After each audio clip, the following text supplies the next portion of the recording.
Hey everyone, and welcome to City Geek. Today we'll be talking about the southwest city of El Paso, Texas. On the surface, El Paso may look like an ugly city that's past its prime, but as someone who used to live in the El Paso metro, I think it's a great city with a fascinating history. In this series, I quickly touch on a city's history, population, skyline, as well as a few things that make it unique. Now let's meet the Sun City.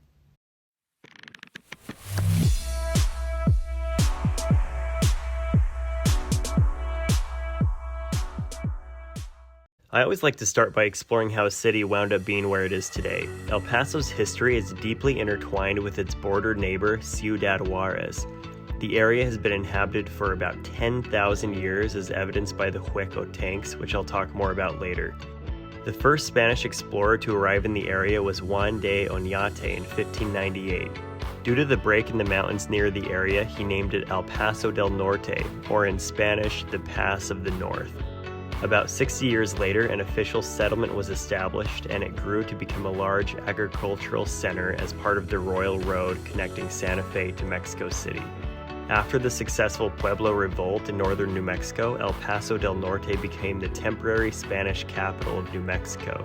Following the Mexican-American War, and as part of the Compromise of 1850, the border line between Texas and Mexico was drawn along the Rio Grande, splitting today's El Paso from the rest of El Paso del Norte. The growing border town of El Paso, Texas, was then officially incorporated in 1873, and El Paso del Norte officially became Ciudad Juarez in 1888. Today, El Paso has a population of about 680,000, making it the 23rd largest city in the country. It's the 6th largest city in the state of Texas and the 2nd largest city in the Southwest behind Phoenix. As someone who used to live just north of El Paso in Las Cruces, New Mexico, something that I think is interesting about El Paso is that it anchors what is called the Borderplex. The Borderplex is considered the larger metro area of El Paso, Juarez, and Las Cruces, which comprises the largest bilingual and binational workforce in the entire Western Hemisphere. Just like almost every city in the Southwest, El Paso's skyline leaves something to be desired. However, unlike most cities in the Southwest, El Paso's skyline has actually had some recent growth.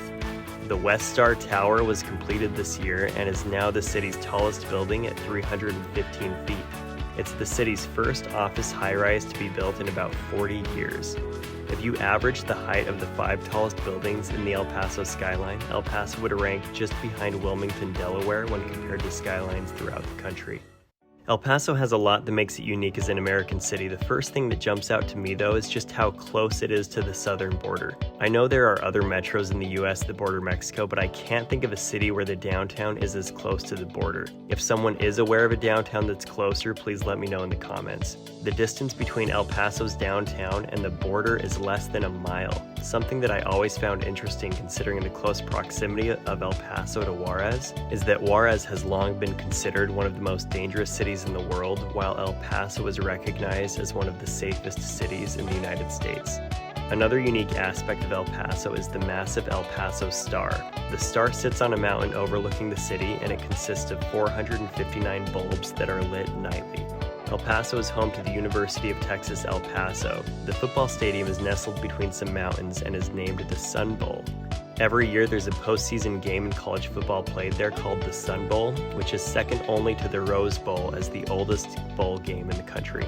Earlier I had mentioned the Hueco tanks. This collection of boulder-covered mountains is a historic site where you can see pictographs or rock paintings through the area. It's evidence that people have lived in the greater El Paso area for many thousands of years. One last unique aspect I'll touch on is the alligator statue in downtown El Paso. For years, an alligator pond with up to 7 alligators in downtown El Paso was a central attraction of the city. In 1974, they removed the pond, and now there's a statue honoring the original El Paso alligators. Well, that does it for my overview video of El Paso. If you learned something, please give this video a like. Thanks for watching.